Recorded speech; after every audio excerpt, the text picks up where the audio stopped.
خواتین و حضرات، اگر آپ نے ابھی تک ہمارا نیا چینل ناولستان سبسکرائب نہیں کیا تو اسے سبسکرائب کر لیں۔ وہاں ملیں گے آپ کو اسلامی اور تاریخی ناولز۔ چینل کا لنک ڈسکرپشن میں موجود ہے۔ دیکھتے رہیے ناولستان اور اردو داستان۔ نہ جانے کس وقت میری آنکھ لگ گئی، پھر شاید عالم خواب میں ہی میں نے خود کو سردار جوبا کی ایک خاص محفل میں اس کا ہمنشیں پایا۔ وہاں میرے اور سردار جوبا کے مقابل بوڑھا مانینی جبرین کے دو مشہور شاہزوروں کے ہمراہ پراجمان تھا۔ سردار جوبا کا خیمہ سہمی ہوئی برہنہ تن کنیزوں سے بھرا ہوا تھا۔ ان میں سے کچھ کے سروں پر جنگلی پھول لگے ہوئے تھے۔ سردار جوبا اور مانینی کے درمیان کپڑے کی بنی ہوئی شنطرت بچھی ہوئی تھی اور وہ بڑے انہماک کے ساتھ بازی کھیلنے میں مصروف تھا۔ سردار کے مہروں کی تعداد قدرے کم تھی، لیکن وہ کھیل پر چھایا ہوا تھا۔ دوسری طرف مانینی مزید مہرے پٹوانے کے لیے تیار نہیں تھا۔ اس کا چہرہ خاصا گھنبیر تھا۔ پھر اچانک ہی مانینی نے سردار کے ایک رخ کو پیٹ لیا۔ جوبا کے چہرے کا رنگ اڑ گیا۔ یہ زخم بہت کاری تھا۔ اس نے ایک نگاہ کنیزوں کے ہجوم پر ڈالی اور اگلی چال سوچنے لگا۔ جوبا، بازی بڑھا دے، 10 کنیزیں، مانینی نے قہقہا مار کر کہا۔ منظور، جوبا جھلا کر بولا۔ پھر اس نے انگلی کے اشارے سے پھول والی کنیزوں سے 3 کو علیحدہ ہو جانے کا اشارہ کیا اور وہ پھول اتار کر دوسری جماعت میں مل گئی۔ یہ بازی جیت گیا تو کنیزوں کے نیلام میں میرے وارے نیارے ہو جائیں گے۔ نیم اندھا مانینی اپنی پلکیں جھپکاتا ہوا بولا، مجھے اپنے نخلستان میں پتھروں کا مکان تعمیر کرانا ہے۔ میرا رواں رواں کانپ اٹھا۔ سردار جوبا اور مانینی کے درمیان کنیزوں کا جوا ہو رہا تھا اور مانینی جیتی ہوئی کنیزوں کو کسی نیلام میں فروخت کرنے کا عزم رکھتا تھا۔ پھر سردار جوبا کی ہر چال الٹی ہونے لگی۔ اس کے مہرے تیزی سے پیٹنے لگے۔ مانینی کا چہرہ فاتحانہ مسرت سے دمکنے لگا۔ بار بار اس کی نگاہیں پھول والی کنیزوں کے ہجوم پر پڑتی تھی۔ میں محسوس کر رہا تھا کہ مانینی ان کنیزوں سے مالی منفعت حاصل کرنے سے قبل اپنی ملکیت کا خراج بھی ضرور وصول کرے گا۔ آخر کار مانینی کے 7 مہروں کے ہجوم میں سردار جوبا کا شاہ اور وزیر گر گئے اور شاہ پر شاہ پڑنے لگی۔ مات سامنے تھی، لیکن جوبا مہرے اٹھانے سے قبل ہتھیار ڈالنے پر آمادہ نہ تھا۔ اس کی پیشانی پر پسینے کے قطرے جھلملا رہے تھے۔ حلقہ تنگ ہو رہا تھا اور جوبا کے مہرے اس طرح نرغے میں آئے کہ چال ہی باقی نہ رہی اور جوبا نے بھی ساتھ الٹ دی۔ زندگی میں پہلی بار تو مجھ سے ہارا ہے جوبا، مانینی فتح مندانہ قہقہا لگا کر بولا، ورنہ تو زندگی بھر جبرین کے جواریوں سے مال غنیمت میں ملی ہوئی کنیزیں جیتتا رہا ہے۔ فتح اور شکست مقدر کے کھیل ہے مقدس مانینی۔ سردار جوبا شراب کی سراہی حلق میں انڈیلتے ہوئے دھیمی آواز میں بولا۔ ایک بازی اور ہو جائے تو اسے داؤ پر لگا۔ یہ کہتے ہوئے مانینی نے مکارانہ انداز میں میری طرف اشارہ کیا اور میں اس قیدی کے مقابلے میں اپنی تمام کنیزیں داؤ پر لگاتا ہوں۔ سردار جوبا نے میری جانب دیکھا۔ وہ نیم رضامندانہ نظر آ رہا تھا اور شاید مجھ سے نئی بازی شروع کرنے کی اجازت چاہتا تھا۔ نہیں سردار، میں نے سر جھکا کر اس سے کہا، آج تمہارے ستارے گردش میں نظر آتے ہیں، یہ بازی پھر کس وقت سے ہی؟ اور جوبا نے میری بات مان لی۔ مگر تو زیادہ دن مجھ سے بچ نہ سکے گا، مانینی نے مجھ سے مخاطب ہو کر زہریلے لہجے میں کہا، تیرا انجام میرے ہی ہاتھوں ہوگا۔ یہ کہتے ہی مانینی نے ایک خونخوار عقاب کا روپ دھار لیا اور تیزی سے میرے سینے پر ٹوٹ پڑا۔ اس کے پنجوں کی تیز چبھن سے میری جان نکل گئی اور میں بری طرح چیخنے لگا۔ میں نے اس عقاب کو چھاتی سے نوچ کر دور پھینکنا چاہا، مگر وہ جونک کی طرح میرے سینے سے چمٹا رہا۔ میں چیختا ہوا بستر سے اتر پڑا۔ میں اس وقت اپنے خیمے میں ہی موجود تھا۔ مشعلیں ابھی تک روشن تھی۔ ترشی ہوئی چٹان اپنی جگہ پر موجود تھی اور میرے سینے سے لپٹا ہوا عقاب دبی دبی چیخوں کے ساتھ میرے سینے کا گوشت نوچے جا رہا تھا۔ میں نہ جانے کس جال میں پھنس چکا تھا۔ اذیت کے اس عالم میں مجھے خیمے سے نکاسی کا راستہ تک سجھائی نہ دیا، لیکن باہر پہرے پر موجود گونگا اور بہرا تالیش شاید اپنی چھٹی حس کے سہارے خطرے کی بو پا کر اندر گھس آیا تھا۔ میری حالت دیکھ کر وہ ایک ثانیے کے لیے ٹھٹکا اور پھر ایک جلتی ہوئی مشل لے کر میری طرف بڑھنے لگا۔ وہ عقاب خطرے کو سر پر منڈلاتا دیکھ کر فوراً ہی میرے سینے سے الگ ہو کر اپنے پر پھڑپھڑاتا ہوا فضا میں بلند ہوا۔ تالیس نے آنکھیں بند کر کے جلتی ہوئی مشل سے اس پر وار کیا۔ پگھلی ہوئی گرم گرم چربی کی کئی بوندیں میرے بدن پر پڑی اور میں دونوں ہاتھوں سے سینہ دبائے زمین پر ڈھیر ہو گیا۔ اسی کے ساتھ فضا میں اس عقاب کی کڑی چیخوں سے گونج اٹھی۔ تالیس کی مشل نے اس کے پروں میں آگ لگا دی تھی۔ جلتے ہوئے پروں کی بو پھیلنے کے ساتھ اس آتش زدہ پرندے نے تیزی کے ساتھ خیمے کا چکر کاٹا اور تالیس کے اگلے وار سے قبل ہی خیمے سے نکل گیا۔ میرے لیے یہ نیا تجربہ بہت دہشت ناک اور روح فرسا تھا۔ میں فرش پر پڑا تڑپتا رہا۔ تالیس نے جھک کر ایک نظر میں میرا جائزہ لیا اور تیزی کے ساتھ خیمے سے باہر چلا گیا۔ اس کی واپسی میں چند منٹ سے زیادہ دیر نہیں لگی۔ اس بار سردار جوبا بھی اس کے ہمراہ تھا۔ اس کے بھیانک چہرے پر فکر و تشویش کی پرچھائیاں لرز رہی تھی۔ تالیس نے کسی ماہر جراح کی طرح زخم صاف کر کے ان پر مرہم لگایا اور پھر ان پر پٹی باندھ دی۔ چند ہی سیکنڈ میں مجھے بہت زیادہ سکون کا احساس ہوا اور میں نقاہت کے ساتھ اپنے قدموں پر کھڑا ہو گیا۔ جوبا نے سہارے کے لیے اپنا ہاتھ آگے بڑھا دیا۔ مانینی کہاں ہے سردار؟ میں نے خوفزدہ نگاہوں سے اپنے گرد و پیش دیکھتے ہوئے سرگوشانہ آواز میں جوبا سے سوال کیا۔ میرے خیمے میں موجود ہے، جوبا متعجب ہوتے ہوئے کہا۔ تمہیں اس وقت اس نابکار کا خیال کیسے آ گیا؟ کیا وہ تمہارے ساتھ کنیزوں کا جوا کھیل رہا تھا؟ میں نے اس کے سوال کو نظر انداز کرتے ہوئے سرسراتی ہوئی آواز میں دوبارہ دریافت کیا۔ ہاں، سردار جوبا کے خوفناک چہرے پر حیرت کے گہرے نقوش ابھر آئے۔ آج میرا مقدر خراب تھا۔ مانینی نے آج پہلی بار زندگی میں مجھے شطرنج کی بازی میں مات دی ہے۔ مگر تمہیں یہ بات کیسے معلوم ہوئی؟ تم تو یہیں تھے۔ سردار کے یہ الفاظ سن کر میرے قدم لڑکھڑا گئے۔ مانینی ابھی تک میری راہ پر لگا ہوا ہے سردار، وہ میری زندگی اجیرن کرنے پر تلا ہوا ہے۔ تم دہشت زدہ ہو، سردار جوبا نے مجھے بستر پر بٹھاتے ہوئے کہا۔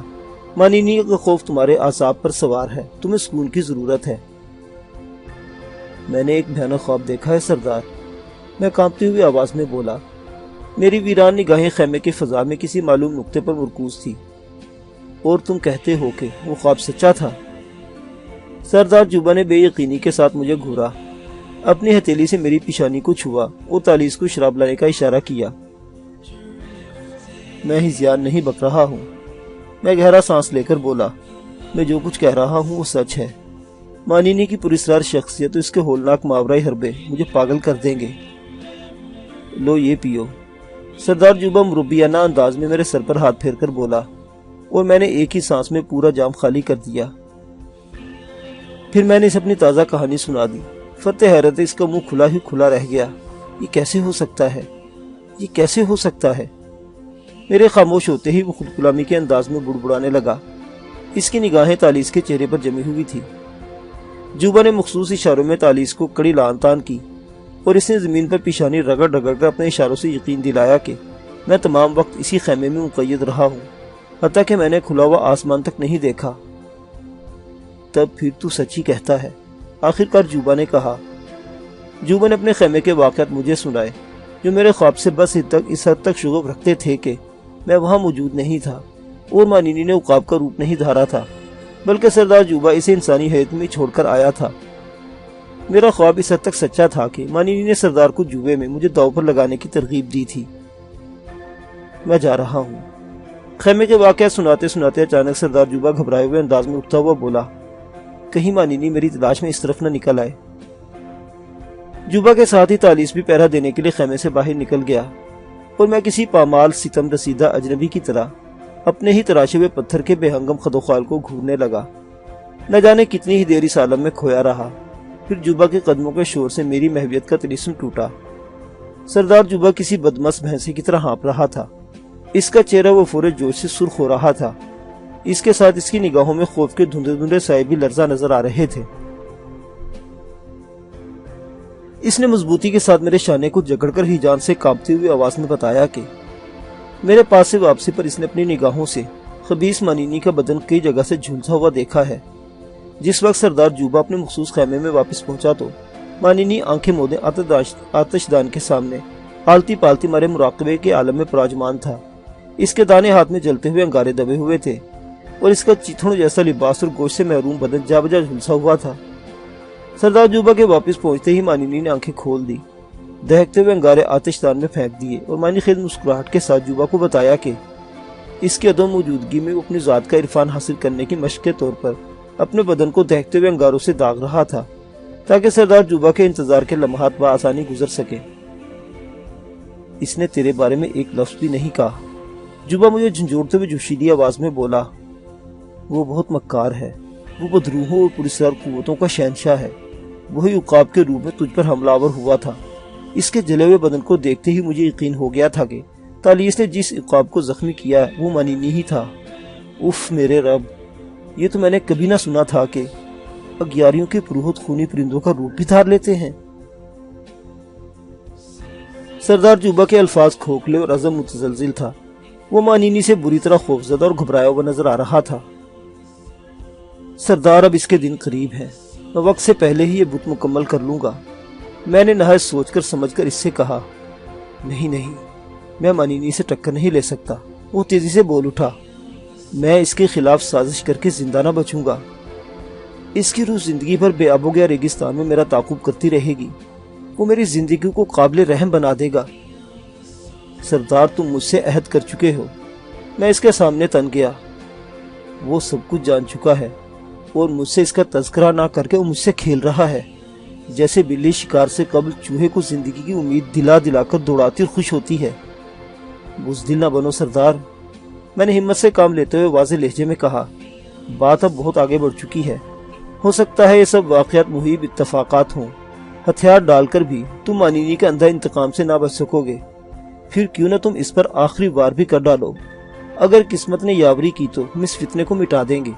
اس کی لاش صحرائی گدوں کے لیے خوان نعمت ثابت ہوگی۔ باہر سے لائی جانے والی اجنبی لڑکیوں کی لاشیں نوچتے نوچتے وہ بھی اکتا چکے ہوں گے۔ خاموش، جوبا دھیمی آواز میں غرایا۔ اجنبی لڑکیوں کے تانے کی ضرورت نہیں۔ میں لعنت بھیجتا ہوں ان ماؤں کی کوکھ پر جو ایسی لڑکیاں جنتی ہیں جو جبرین کے مردوں کی ہم آغوشی تک نہیں سہ سکتی۔ میری زبان تالو سے جا لگی۔ جوبا ان غیر یقینی اور لرزہ خیز حالات میں بھی وحشیانہ مردانگی کے جدی ورثے کو نہ بھولا تھا۔ میں نے تجھ سے صرف مانینی کی خاطر سمجھوتا کیا ہے، وہ میری آنکھوں میں جھانکتا ہوا بولا۔ اب اگر تو نے لفظوں کے نشتر چلانے کی جسارت کی تو ایک ہی جھٹکے میں تیری گردن شانوں سے اکھیڑ ڈالوں گا۔ میری رگوں میں صحرا کے بیٹوں کا جری خون دوڑ رہا ہے۔ میں معافی چاہتا ہوں، میں نے سر جھکا کر زخم خوردہ آواز میں کہا، لیکن میں خوب سمجھ رہا تھا کہ وہ اپنی اس دھمکی کو عملی جامہ نہ پہنا سکے گا۔ میں اس کی بیٹی زینو کی عصمت چرا چکا تھا، کم از کم وہ یہی سمجھ رہا تھا، اور جبرین کی روایت کے مطابق وہ مجھ پر ہاتھ نہیں اٹھا سکتا تھا، ورنہ نادیدہ قوتیں اسے دردناک عذاب میں مبتلا کر دیتی۔ چند لمحوں تک خیمے میں بھیانک سکوت چھایا رہا۔ مشنوں کی بار بار بھڑکتی اور مان پڑتی روشنی میں سردار جوبا کا چہرہ اور کچھ بھیانک اور ڈرونا ہو گیا تھا۔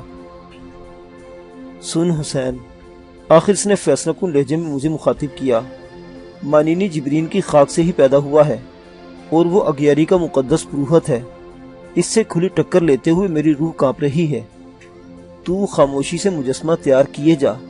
اگر اس دوران میں مانینی یہاں آ پہنچا اور اس نے تجھے سزا دینی چاہی تو میں آڑے نہ آؤں گا۔ مجھے اپنی زندگی پیاری ہے۔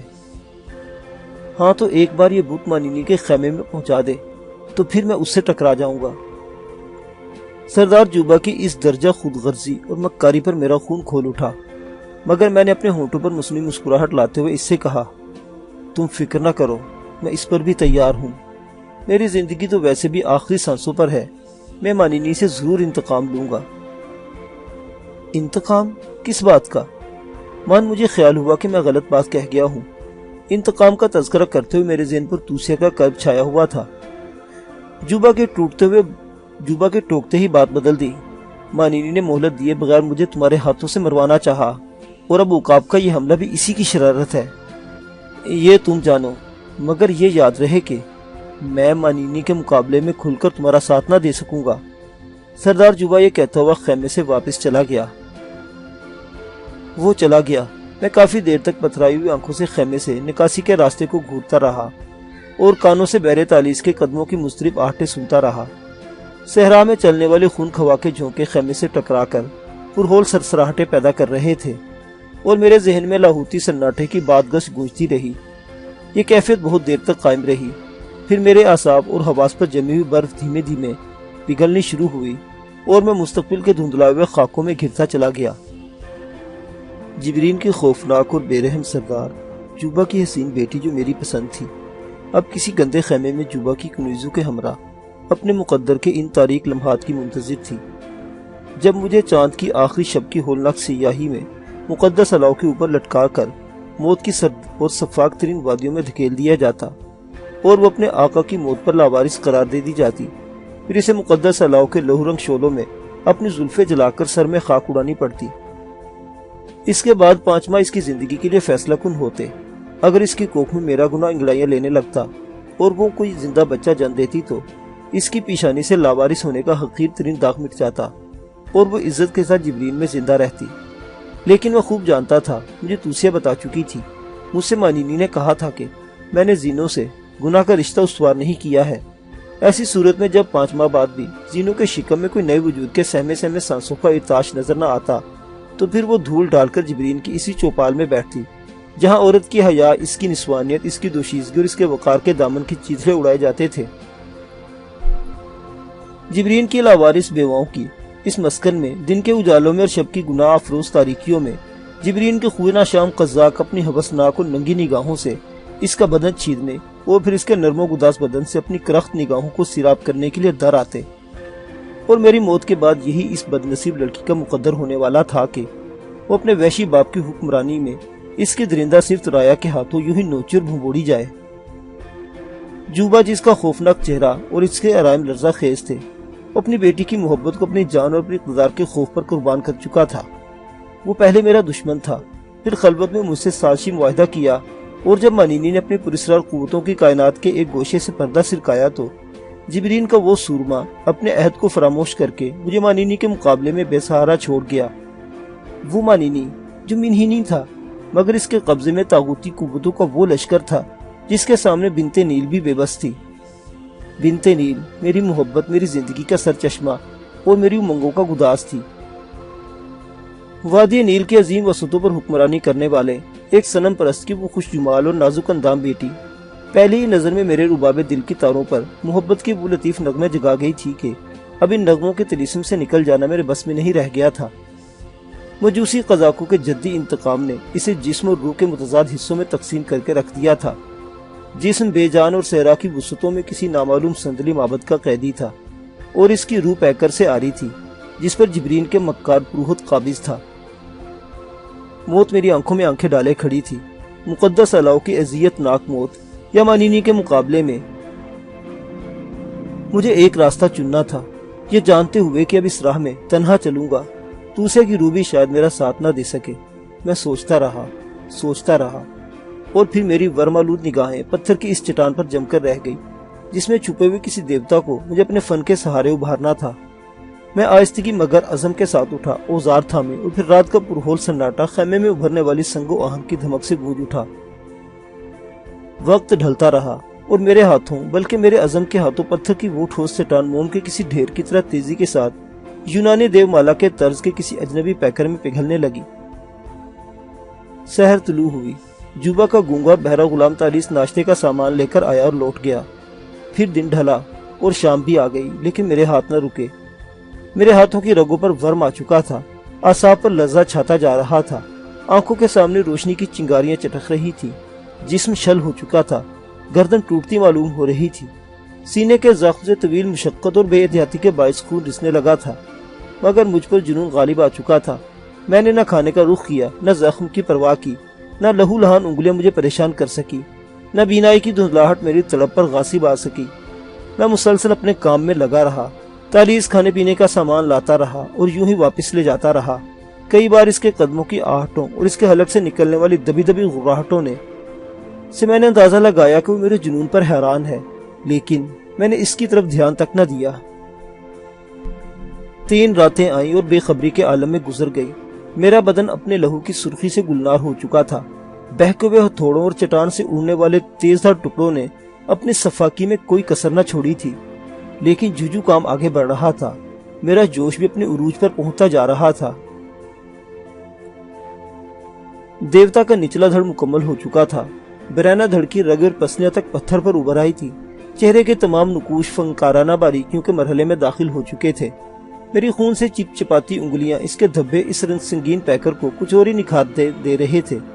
میں نے پتلے پتلے ستواں ہونٹ مکمل کیے، کشادہ آنکھوں پر پلکوں کا سنگین سائبان تیار کیا، پیشانی کی کشادگی اور اقبال مندی کی شان ابھاری، بالوں کے خم درست کیے، اور جب میں اس کی پتلی سی 7واں ناک پر آخری ضربے لگا رہا تھا تو یک بار میں میرا ہاتھ بہکا اور ہتھوڑا گرم ہوتی ہوئی چھینی سے اچٹ کر مجسمے کی داہنی آنکھ کے ڈھیلے پر پڑا اور وہاں عیب پیدا کر گیا۔ میرے دل کی گہرائیوں سے کرب کی ایک ناقابل بیان لہر اٹھی اور میں پھٹی پھٹی آنکھوں سے اپنے پہلے مکمل شہکار کے اس عیب کو دیکھتا تیورا کر فرش پر پڑے ہوئے پتھریلے ذروں کے انبار پر ڈھیر ہو گیا۔ فنکار کا فن اس کے اپنے ہاتھوں ہی گھائل ہو چکا تھا۔ پتھر کی بھوری چٹان کے نوکیلے اور بھونڈے پن میں ابھرتا ہوا وہ مجسمہ واقعی شاہکار تھا۔ میری حساس اور مضطرب نگاہیں بہت آہستہ آہستہ اس مجسمے پر پھسلتی رہی اور میرا دل گہرے سکون اور آسودگی کے سمندر میں ہلکورے لیتا رہا۔ وہ پیکر اس قدر مکمل اور جاندار تھا کہ پہلی نظر میں اس کی اصل کو پہچاننا دشوار تھا۔ زندگی کے فطری رنگوں سے محروم ہونے کے باوجود یوں محسوس ہو رہا تھا کہ وہ بت ابھی زندہ ہو کر بول پڑے گا۔ اس کے پتلے پتلے ستواں ہونٹوں پر علم انگیز مسکراہٹ کا گمان ہوتا تھا، جیسے وہ اپنی زخم خوردہ آنکھ پر دلی کرب میں مبتلا ہو۔ اس کے چہرے پر ایسا جلال چھایا ہوا تھا، میں زیادہ دیر نگاہ بھر کر اسے نہ دیکھ سکا۔ میرا بدن بری طرح ٹوٹ رہا تھا۔ گزرے ہوئے کڑے لمحات کے نقوش میری ہڈیوں تک میں پیوست ہو چکے تھے۔ جوڑ جوڑ میں درد، اعصاب میں کھچاؤ، خون کی خشک پپڑیوں کے نیچے خبیدہ زخموں کی کسک سے میرے ذہن پر بار بار دھند چھائی جا رہی تھی۔ میں نے بلند آواز میں کراہ کر اپنے بدن کو جنبش دی اور سسکی لے کر رہ گیا۔ میرا جنون اس بار پوری طرح رنگ لایا تھا۔ میں آنکھیں موندے چند لمحے بے حس و حرکت پڑا رہا۔ اس خیمے میں میرا تراشا ہوا مجسمہ تھا، یہ جبرین کے سردار جوبا کا سدایا ہوا غلام تالیس۔ اپنی پیشانی پر کسی کے سخت اور کھدرے ہاتھ کا جلتا ہوا لمس محسوس کر کے میں چونک پڑا اور آنکھیں کھول دی۔ سماعت اور گویائی سے محروم وہ وفادار غلام مجھ پر جھکا ہوا تھا اور اس کے برہنہ بازوں کی مچھلیاں بار بار پھڑک رہی تھیں۔ اس کا سیاہ اور توانا بدن سیاہ سیپیوں کی طرح چمک رہا تھا۔ اس کے چہرے کے کرخت نقوش پر نرماہٹ بکھری ہوئی تھی، موٹے موٹے سیاہ ہونٹوں پر ہمدردانہ مسکراہٹ رقصاں تھی اور اس کے ہاتھ کے دباؤ میں محبت محسوس ہو رہی تھی۔ صحرائی قزاقوں کے خونہ شوم انبوں میں اپنا ایک ہمدرد پا کر میں چند ثانیوں کے لیے اپنا عذاب تک بھول گیا اور بے ساختہ میرے لب مسکرا اٹھے۔ ہم دونوں میں ایک غلام تھا اور دوسرا قیدی۔ نام مختلف تھے مگر حیثیت میں کوئی فرق نہیں تھا۔ اس کے سوا ایک حالات سے سمجھوتا کر چکا تھا اور اپنے آقا کی خوشنودی کو زندگی کا محور بنا چکا تھا، جبکہ دوسرا حالات سے برسرے پیکار تھا۔ میں نے ممنون نگاہوں سے اس کا شکریہ ادا کیا اور اس کی آنکھیں مسکرا اٹھی۔ اس نے اشارے سے میری حالت دریافت کی اور میں نے بمشکل اسے بتایا کہ میں بھوکا اور پیاسا ہوں۔ میرا مفہوم سمجھتے ہی وہ لپک کر خیمے سے نکل گیا۔ چند منٹ بعد واپس آیا تو اس کے ہاتھوں میں کئی برتن تھے۔ اس نے وہ سامان میرے سامنے رکھ دیا۔ سامان خورد و نوش کی اشتہا انگیز خوشبو نے مجھے بے چین کر دیا اور میں نے کونیوں کے بل بستر سے اٹھنا چاہا، لیکن شاید بے ہوشی کے عالم میں مجھے تالیس نے لٹا دیا تھا۔ کوہنے پر زور ڈالتے ہی میرے سینے میں درد اٹھا اور میں کرا کر بستر پر گر گیا۔ تالیس نے خفگی امیز نسوں سے مجھے گھورا اور پھر سہارا دے کر اٹھایا۔ میری بے صبری اور بے احتیاطی اسے پسند نہیں آئی تھی۔ میرے سامنے رکھے ہوئے برتنوں میں تازہ کھجوریں، ناریل کا پانی، جو کی روٹی اور شراب موجود تھی۔ میں تالیس کی طرف دیکھے بغیر کھانے پر ٹوٹ پڑا۔ میں جانوروں کی طرح وہ برتن صاف کرتا رہا۔ تالیس سہارا دیے پرتشویش نظروں سے مجھے گھورتا رہا اور جب میں نے شراب کے برتن سے آخری گھونٹ تک حلق میں انڈیل لیا تو اس نے احتیاط کے ساتھ مجھے دوبارہ بستر پر لٹا دیا۔ آتش شکم سیر ہوتے ہی مجھ پر ایک بار پھر غنودگی کا حملہ ہوا، لیکن جو ہی وہ مجسمہ یاد آیا میں بے چین ہو گیا۔ تالیس سے نظریں چار ہوئی اور میں سوچنے لگا کہ کس طرح اسے اپنے ساتھ تعاون پر آمادہ کیا جائے۔ اس کا بہرا پن اس وقت بہت گراں محسوس ہو رہا تھا اور پھر وہاں اشاروں کی زبان میں گفتگو شروع ہو گئی۔ کیا جوبا یہاں آیا تھا؟ میں نے ہاتھ کے اشاروں اور ہونٹوں کی جنبش کی مدد سے تالیس سے سوال کیا۔ وہ اب نہیں آئے گا۔ اس نے اشاروں اور بے معنی آوازوں کا سہارا لیا۔ میرا آقا 20 آدمیوں پر بھاری ہے مگر وہ مانینی کی نحوست سے بری طرح خوفزدہ ہے۔ آج چاند کی کون سی رات ہے؟ 23ویں۔ جوبا نے مجھے دھوکہ دیا ہے۔ میں پرجوش اشاروں کے ذریعے اسے سمجھانے لگا۔ اب میں 6-7 رات کا مہمان ہوں، مجھ پر ایک ایک پل بھاری گزر رہا ہے۔ میں تمہاری کہانی سے لا علم ہوں۔ میرے آقا نے مجھے تمہاری حفاظت کا حکم دے کر یہاں مامور کیا ہے۔ تالیس نے خوفزدہ نگاہوں سے ادھر ادھر دیکھتے ہوئے ہاتھ کے اشاروں سے بتایا۔ میں نے ایک طویل سانس لیا اور اپنی تمام صلاحیتوں سے کام لے کر اسے مختصراً اپنی کہانی سمجھانے لگا۔ میری پوری امید نگاہیں اس سیاہ فام غلام کے چہرے کے بدلتے ہوئے تاثرات پر مرکوز تھیں، اور یہ دیکھ کر میرا دل بلیوں اچھلنے لگا کہ میری بپتا پر اس کا دل موم ہوتا جا رہا ہے۔ جب جوما نے تمہارا ساتھ دینے سے انکار کر دیا ہے تو تم نے یہ مجسمہ کیوں تیار کیا ہے؟ میں نے انگلی سے اس کی طرف اشارہ کیا۔ محض تمہاری امید پر میں نے اپنے شب و روز کا خون کیا ہے۔ میری حالت تو تمہارے سامنے ہے۔ تمہیں تو میں ہرگز باہر نہ جانے دوں گا۔ وفاداری میرے خون کا جز ہے۔ چلو میں نہیں جاؤں گا۔ اگر تم کسی طرح یہ بت مانینی کے خیمے میں خفیہ طور پر پہنچا دو تو میں وعدہ کرتا ہوں کہ جوبا سے تمہیں رہائی دلوا دوں گا۔ وہ بے اعتباری سے ہنس پڑا۔ میں حالات سے سمجھوتا کر چکا ہوں، تم مجھے لالچ دلانے کی کوشش نہ کرو۔ پھر میری یہ بحث طول پکڑنے لگی۔ وہ ذہنی طور پر اپنے حالات سے پوری طرح مطمئن اور مسرور تھا۔ میں نے سمجھ لیا تھا کہ اسے دنیا میں جوبا کی غلامی کے لیے ہی پیدا کیا گیا ہے۔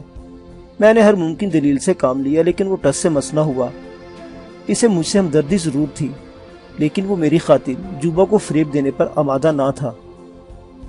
اپنا وار خالی جاتا دیکھ کر میں پریشان ہو گیا۔ تالیس کے انکار کے بعد جبرین کی سرزمین پر کوئی ایسا نہ تھا جس کے دل و دماغ پر مانینی کا خوف حاوی نہ ہو۔ عورتوں اور مال و دولت کے لیے انسانی خون کی بھیانک ہولی کھیلنے والوں میں کوئی ایسا سورما نہیں تھا جو میرا ساتھ دیتا۔ مایوسی اور بے بسی کے اس عالم میں نے تالیس پر دوسرے رخ سے حملہ کرنے کا فیصلہ کر لیا۔ معزز سامعین، کہانی ابھی جاری ہے۔ بقیہ واقعات اگلی قسط میں۔ دیکھتے رہیے اردو داستان۔ اللہ حافظ۔